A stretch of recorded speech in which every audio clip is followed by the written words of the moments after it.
Оркестрмен жанды дауыста концерт қою әнші үшін үлкен жауапкершілік. Осындай жауапкершілігі мол іс-шараны өткізу үшін Жеңіс Ысқақова арнайы қорғаныс министрлігінің әскери оркестріне жұмысқа тұрады. Себебі оркестрмен жанды дауыста концерт өткізу Жеңістің көптен күткен арман еді. Бұл концерттің өзі тарихы өте қызық. Және де аяқ астынан ойда, сценарийда бәрі өзгерді, репертуарда өзгерді. Сол жылдары мен Қорғаныс министрлігінің орталық ансамблінің эстрадалық симфониялық оркестрінің әншісі болып жүретінмін. Оркестр десе біз бір бүйрегіміз бұрылып тұратын әншілердің бірі болғандықтан Жасболатқа айттым, Жасболат, осы оркестрмен бір концерт берейінші мен деп. Ол құпағып, қуанып кетті. Негізі сол оркестрге Жасболат мені шақырған болатын ансамбльге. Сол орталық ансамбльге, Қорғаныс министрлігінің орталық ансамбліне сол оркестр үшін жұмысқа тұрдым. Сол оркестрмен жұмыс жасау үшін. Сәлем саған туған ел, орындайтын Жеңіс Ысқақова.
Миллиардтай бартылған жыршы жырау салдыңнан, әнші күйші салдыңнан.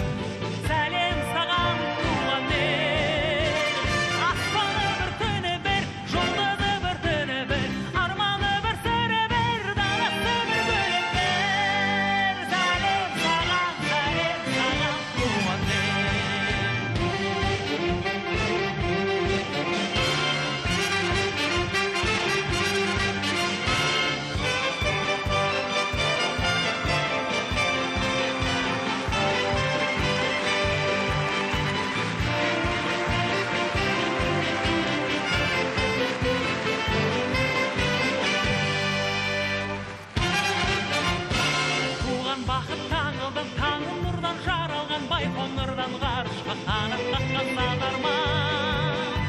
Қазақ деген даламнан әр уақыты бабамнан, қарта кері әкемнен аңжаулықты анамнан.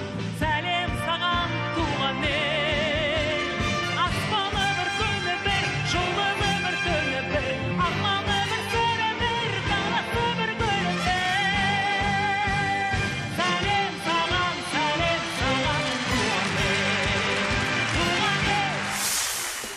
Сценарист осы бүкіл идеяны енді Сағатбек Қалиев деген ағамызды білесіздер ғой барыңыз. Сол кезде ол кісі репертуардың бәрін қаратты.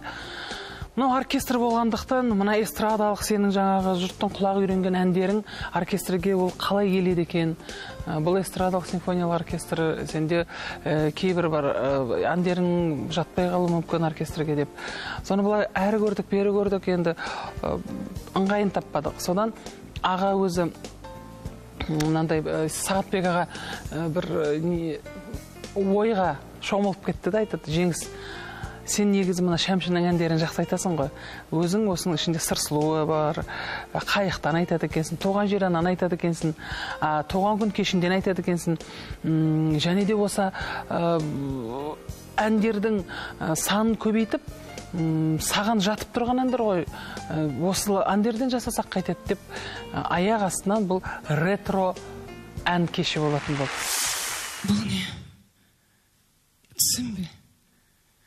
Әлде өкім бе? Әлде тылсым дүниені кезіп жүрген тәтті елес пе? Білмеймін.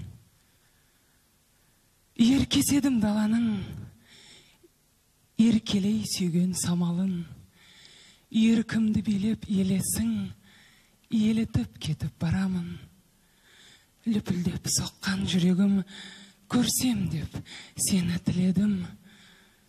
Өзгерді өмір өзіңмен, сырымды несін бүгемін.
Қайықта әннен кейін Ақмаңдайлым, енді көп жеңіс вальс королі, вальс патшасы Шәмші Қалдаяқовтың әндері жеңістің орындауында өте керемет жаңағы тыңдаушысына әсер қалдырады. Сондықтан да болар деп ойлаймын, әннің құдіреті, әншінің құдіреті сондай кездерде білінеді. Сол дайындық кезегінде әр ән орындалып болған сайын оркестранттардың тұрып қошемет көрсеткенін мен сол дайындық барысында байқадым. Ол әншінің халық алдында ғана емес, өздерінің мына музыкалық қоғамда өзін дәлелдеген деп мен түсінемін. Ол әншінің бақыты. Концерттің әнім сенедің деп аталуы да бекер емес.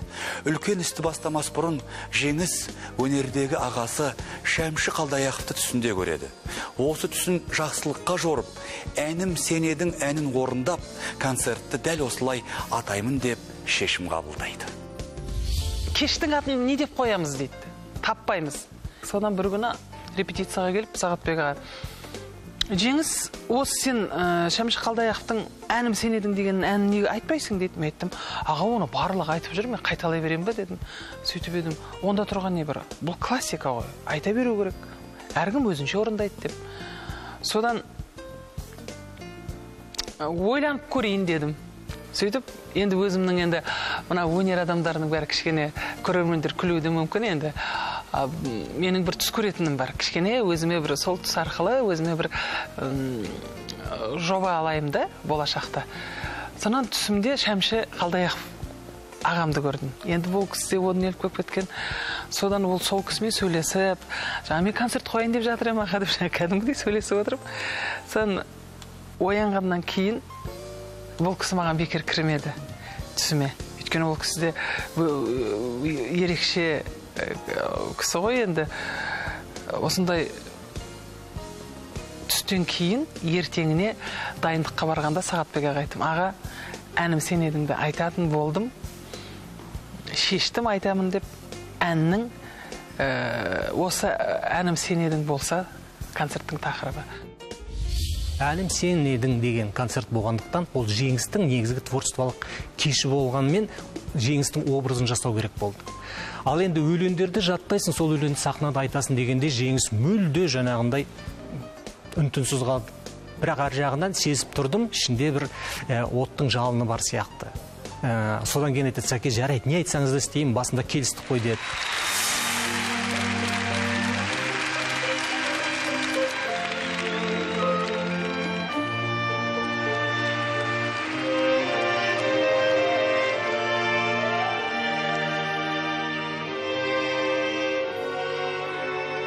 Құрбым, жан құрбым, бала кезімнен бақыт көрушем, қара көзіңнен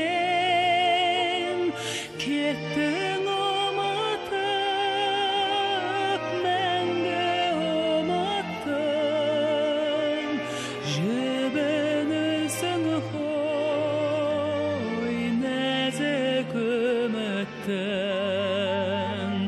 кеттің ұмытып, мәңгі ұмыттың, жібіністің ғой, нәзік үміттің.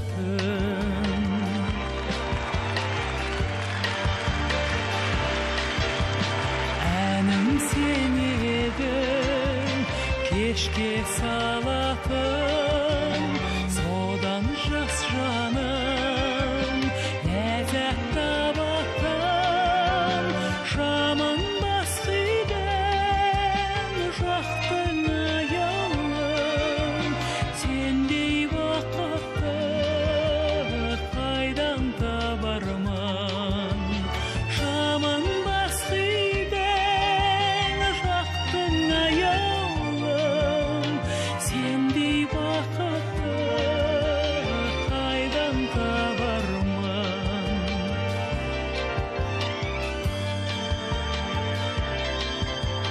Бақтар гүлдегі біздің қырдағы, жаңбыр жауды да көктем жырлады. Өткен күндерден бүгін жоқ белгі, тұрып қасыңда көрдім көктемді. Өткен күндерден бүгін жоқ белгі, тұрып қасыңда көрдім көктемді.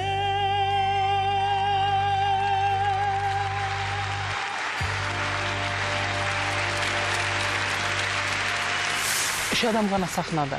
3 басты рөлде. Ол дирижер, әнші, және де менің партнерым жігіт. Сол жігітті іздейміз енді. Мен дереу Ғани Құлжановты алайық деймін. Енді өзімнің досым, бірге өскен, көзбен сөйлесетін досым ғой енді. Сөйтіп Сағатбек аға, сен клипіңді да Ғани жүреді.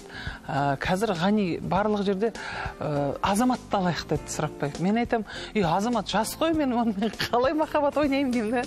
Ештеңе қалмайды, боянсаң сен де әдемі жап-жас боласың. Ол білінбейді, екеуіңнің араларыңдағы жастың алшақтығы білінбейді деді. Содан Азаматқа бойы келеді әйтеуір енді маған. Азаматқа ұсыныс жасап, Азаматтың сол кездері енді бір жақсы шығып көрініп келатқан кезі, сонымен Азамат екеуміз сол жаңағы әнім сен едің деген, мынау махаббат бір-біріне деген адамның жаңағы поэзиясы, жаңағы өлеңдетіп бір-бірімізге айтатын әңгімемізді жаңағы Азамат екеуміз партнер болып шыға келдік. Тағы да мені таң атты. Таусып барлық тағатты. Тағы да кірпік ілмедім. Сағыныш боп жүрмедің. Өзіңді ойлап аңсадым. Есімде сол бір балшағым. Есіңде ме? Есіңде ме сол әуен? Есіңде ме қайықта? Жан білмеген сырымды жаңа аштым жайыққа. Жүзіп келем сол қайықпен мен саған. Келші жаным, мен жағада, сен әніммен қарсы алам.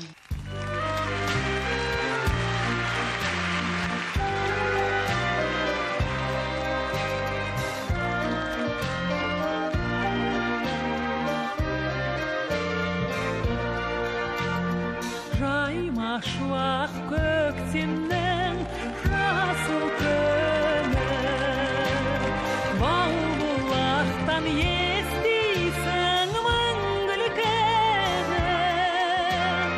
Аспан асты бір сенде құмартқандай, тамылжиды аулақта бұлбұл үні. Тербеткен сұрашы жер көктен, әлемнің сенде қызығы, күннің де сенде қызығы. Бір өзің аңсарым, бір өзің жанғарым, әлемнің сенде қызығы, күннің де сенде қызығы. Бір өзің аңсарым, бір өзің жанжарым. Сабыр етші жан сәулем, тыңда тағы, сен дегенде таушыңа тіл қатады. Аққайыңмен сырласып ұзақ шықсам, әншіл орман бір сендеп шырқатады. Аялап тербеткен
қай өлке қайдаланы самал желі сен аңсап аймалады махаббаттың көрдің бе құдіретін жердің өзі бір сенде айналады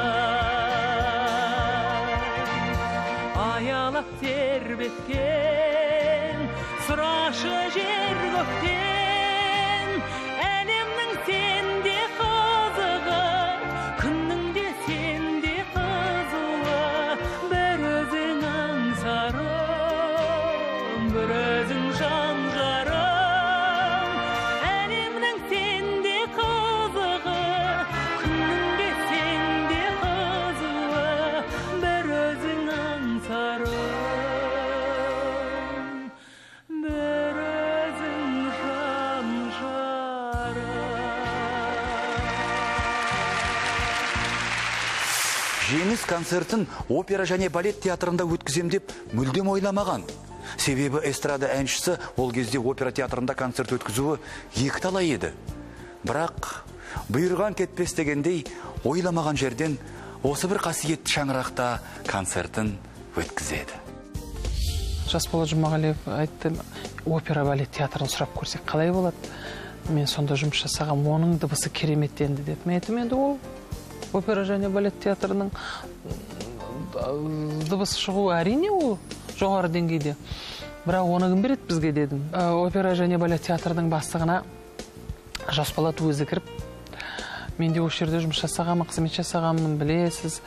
Мен оркестрдің дирижері болдым бүгін. Бүгінгі күні оркестрдің дирижерімін. Мен оркестріме концерт берейін деп едім. Бұл эстрада әншісі болғанымен де, бұл концерт таза оркестрмен берілетін концерт. Бұл жерде классикалық әндер орындалады. Бұл жерде Шәмшінің әндері орындалады. Осындайды осындай деп түсіндірген болу керек. Мүмкін ол да менің Аллах тағала маған берген бір сол күні бір менің бағым жандыма рұқсатын беріпті. Бәріміз таң қалдық.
Қырманға кел қалқатай әні болды.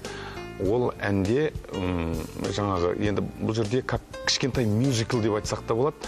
Басынан аяғына дейін бишілер бірінен соң бір киімін алмастырып та үлгеріп жатты, Жеңіс та киімін алмастырып қайта үлгеріп жатты. Ол шаш үлгісінде алмастырып үлгеріп жатты. Сондықтан бұл жерде бір кішкене мюзиклда болған сияқты болды. Ол енді бізде көптен бері біздің Қазақстан музыка тарихында көп мюзиклдарды біз тамашаламаймыз. Ол әдейі бір қойылатын театрларда кейде бір болады, мысалы біздерде театр мюзикл несін қойылымын қоятын театр бізде жоқтың қасы. Тем более бишілермен бірге олар қайта киімін ауыстырып деген сияқты бір шоу, кішкентай ғана шоу. Енді мен нақ айта аламын, музыкалық, поэтический және бір мюзикл сол жерде бір келген көрермендердің есінде қалған.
Бір күн Жасболат айтады, мына әндерді Жанат дирижировать етеді, мына әндерді мен дирижировать етемін деймін. Мен айттым, Жасболат, мен саған үйреніп қалдым. Енді біз бір дирижерға үйренсек, соған үйреніп қаласың ғой енді. Өйткені ол жерде тағы да онымен билейтіндеріміз бар.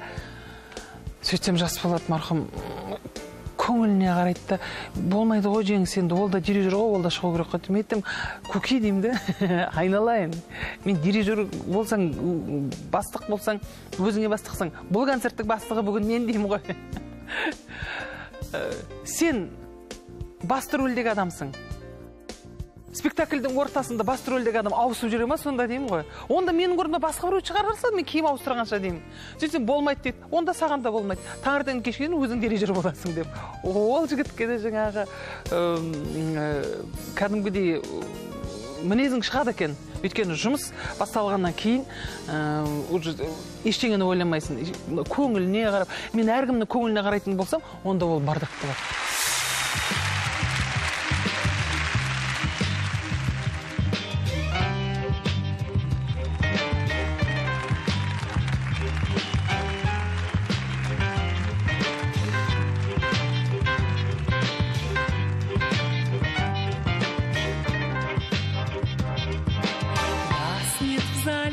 И снова я смотрю на сцену отрешенно. Рук волшебных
ли, мой учитель, как вам верит ваша ученица?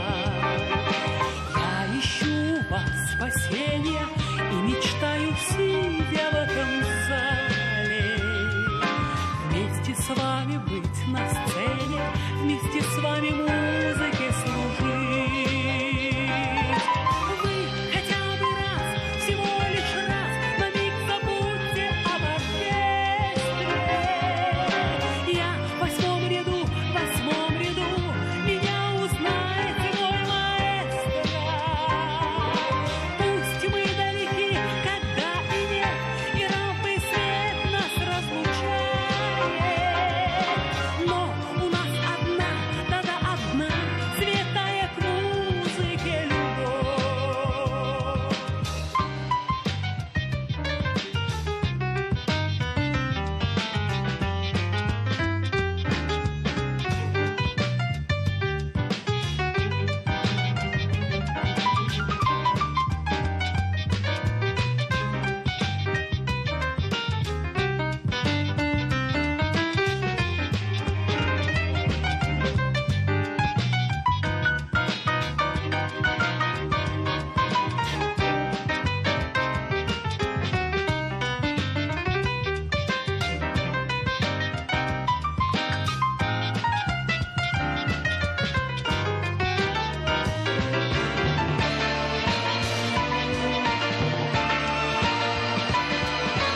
Я для вас была лишь тенью, но сейчас я вырвалась из плена. Прочь тревоги, прочь сомнения, я теперь стою на этой сцене. В зал смотрю я, в зал и вижу взгляд ваш бесконечно удивленный. Сколько лет прошло, но ближе стали вы, маэстро, мне с тех пор. Он пришел мой час, мой звездный час, играю я для вас, маэстро. Вы в восьмом ряду, и тот же зал, и то же место. Пусть мы далеки, когда и нет, и рампы свет нас разлучает, но у нас одна, да-да, одна, светлая к музыке любовь.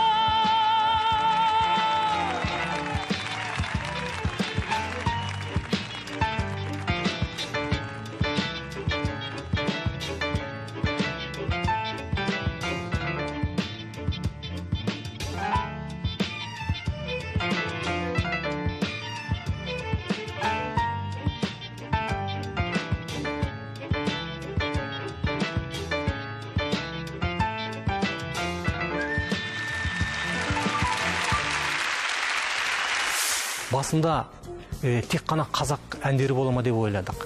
Бірақ содан кейін оркестрдің репертуарын алып көрдік. Егер эстрадалық симфониялық оркестр болатын болса, ол міндетті түрде одақтың кезіндегі ретро әндер болу керек еді. Ойлап қарасаңыздар, қазір мен есіме түсіп отыр, Александра Пахмутова, Зацепин, Минков, Паулстың әндері болды. Ал енді оның бәрін Шәмші Қалдаяқов, басқадай біздің жаңа классикалық композиторлардың әндерімен қалай қосып, қалай қауыштырамыз, қалай бір дүние шығарамыз деген ойлар туды. Енді әрине бұл қиын, бірақ дегенмен сол қиындықтарға шешім табудың өзі кереметтей қызық болды бізге. Концерт барысында ең бір есің шығатын кез киім ауыстыру сәті. Әсіресе әдемілік түсетін аруларымыз 1,5 минуттың ішінде киім ауыстырудан қиналып жатады.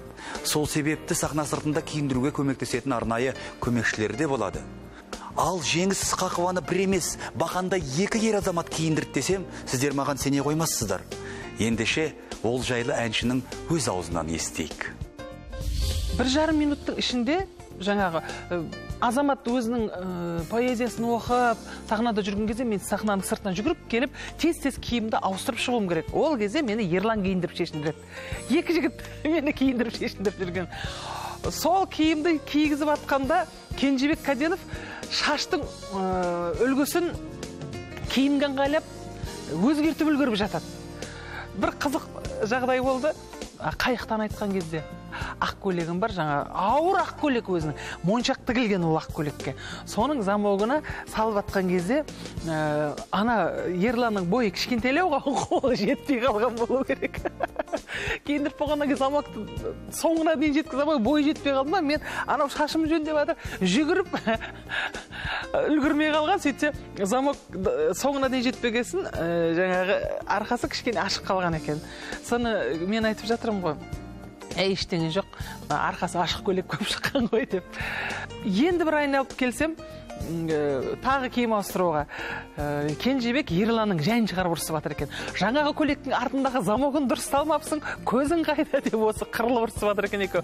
Мен айтам, ұрыстарың тоқтатыңдар, тезірек мені киіндіріңдер деп. Апыл-ғұпыл әйтеуір жаңағыдай сондай бір қызықтар болды енді. Соны әлі күнге дейін есімізге алсақ, кеше ғана болған сияқты. Мен айтам, ойпырмай, біз сол қырылып, жойылып жасаған дүниеміз кеше ғана сияқты 10 жыл өтіп кетіпті ғой мына.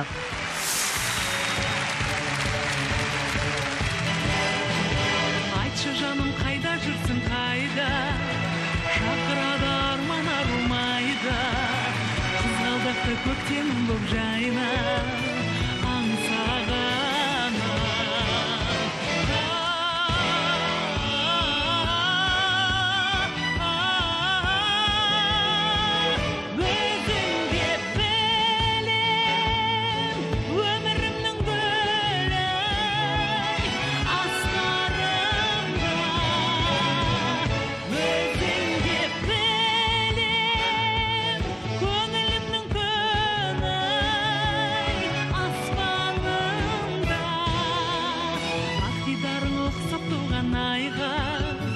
Келші құрбым құшағыңды жайда, жыр бағымда бұлбұлым боп сайра, аңсағанам.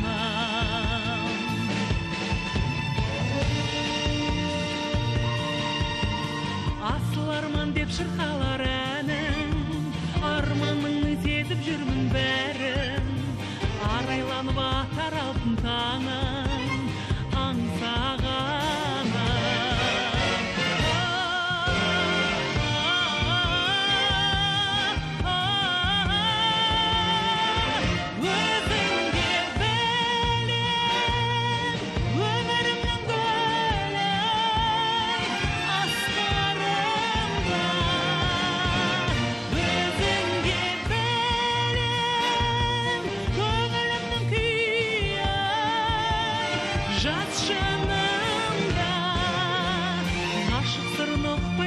Жаным, кеудемде бір алаулайды жалым, бір өзіңе арналады әнім, аңсағаным.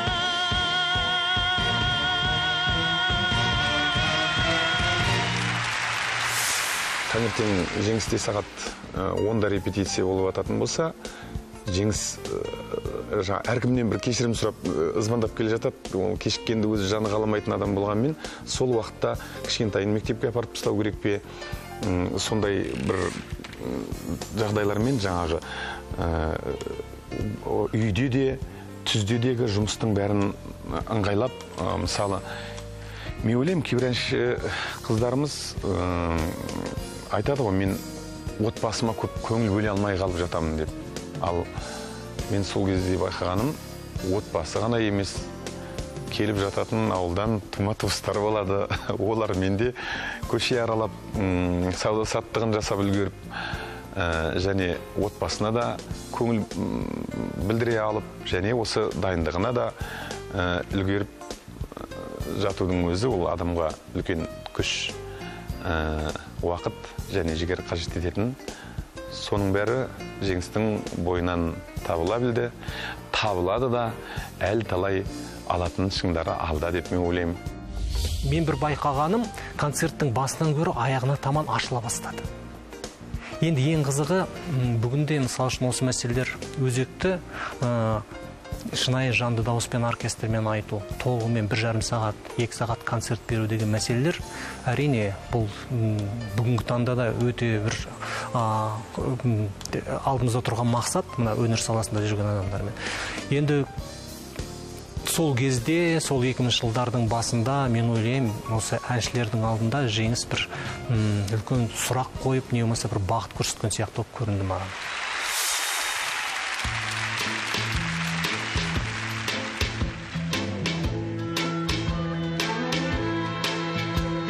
Светит незнакомая звезда, снова мы оторваны от дома, снова между нами города, взлетные огни аэродрома.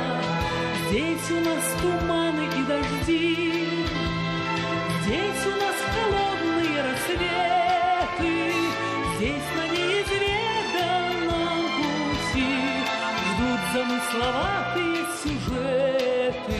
Надежда, мой компас земной, а удача награда за смелость, а песни довольно одной, чтоб только о доме в ней пелось. Ты поверь, что здесь издалека многое теряется из виду, тают грозовые облака, кажутся нелепыми обиды. Надо только выучиться ждать, надо быть спокойным и упрямым, чтоб порой от жизни получать радость и скупые телеграммы. Надежда, мой компас земной, а удача награда за смелость, а песни довольно одной, чтоб только о доме в ней пелось.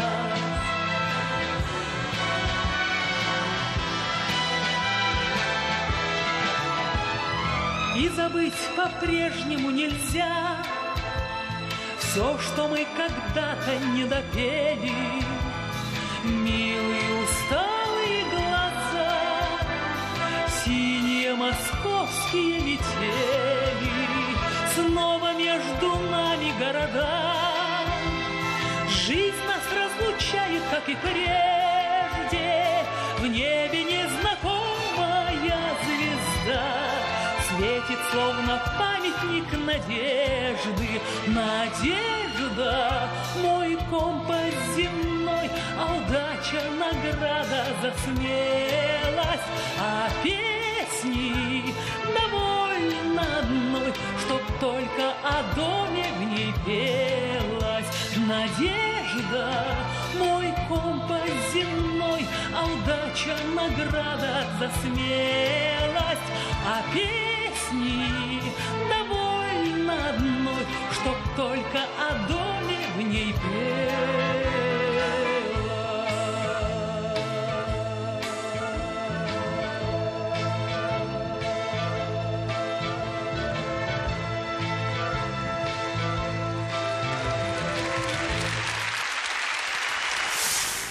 Бүгінгі күннің деңгейінен сол концертке, сол кездегі уақытқа, сол шығармашылық кешке қарайтын болсам, мен бірден бір жаңағындай көңіліме бір жылу енгізетін бір дүние, ол Жеңістің сол кезде батылдығы. Яғни дәл осындай жасалған бір драматургиялық, сценарлық, және режиссерлық қойылымға кәдімгідей бас тартпай бірден кіріп кетіп, соны жасауға тырысқаны. Енді мен ойлаймын, жалпы Жеңіс енді бүгінгі таңда біздің әншілердің ішінде жаңағыдай өзінің ойып алған орны бар әнші, бірақ дәл осы репертуарда, осы салада істейтін еңбектері әлі алдама деп ойлаймын. Үлкен бір мюзикл жасауға болады деп ойлаймын. Өйткені әншінің дауыс жағынан болсын, оның интеллект жағынан болсын, немесе жалпы сахналық образ жағынан болсын, мен ойлаймын, Жеңістің қолынан келетін дүние.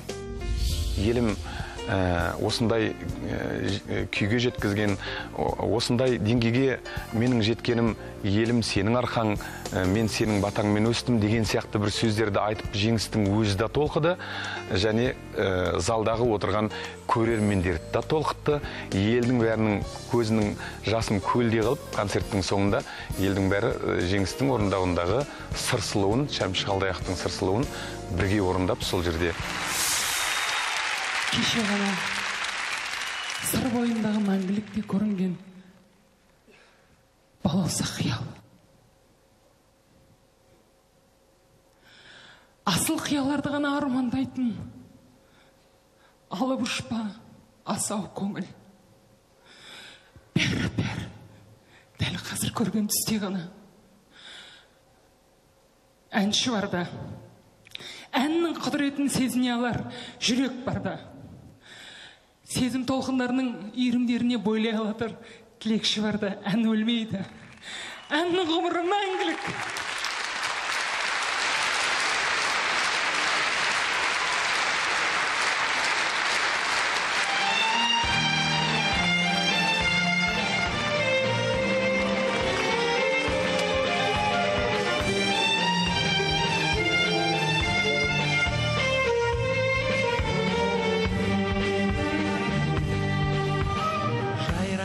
Жасағатын ері етсімде қайраны сары сұлу. Таңертең сонда баратын еді толқынға қомыр бір су. Аңсатса сырыңды әндер бер жүрегімді өзіңнен туған ұлың айналса. Жайқалған ақ күрішің жаралған шаттық үшін қайран сол сыр сұлу қайдасы. Тұрғандай қарап толқынды сырға бір сұлу әсем жан сыры. Сәуле боп ойнап жатқандай суда көзінің ерке жарқылы. Аңсатса сырыңды әндер бер жүрегімді өзіңнен туған ұлың айналса. Жайқалған ақ күрішің жаралған шаттық үшін қайран сол сыр сұлуы қайдасы. Қайдама сол қыз жайраңдап сырдан толқынды шашын күн қағып. Қалама қарап жағада тұрған күріштің басы ырғалы. Аңсатса сырыңды әндер бер жүрегімді өзіңнен туған ұлың айналса. Жайқалған ақ күрішің жаралған шаттық үшін қайран сол сыр сұлуы қайдасы.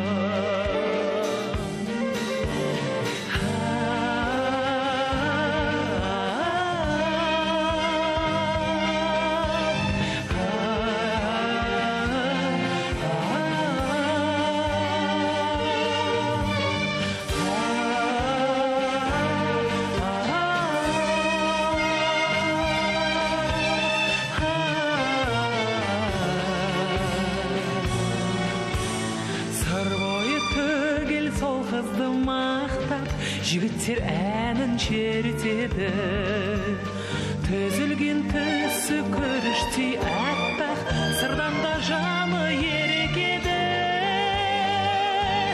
Аңсатса сырыңды әндер бер жүрегімді өзіңнен туған ұлың айналса. Жайқалған ақ күрішің жаралған шаттық үшін қайран сол сыр сұлуы қайдасы. Аңсатса сырыңды әндер бер жүрегімді өзіңнен туған ұлың айналса. Жайқалған ақ күрішің жаралған шаттық үшін қайран сол сыр сұлуы қайдасы.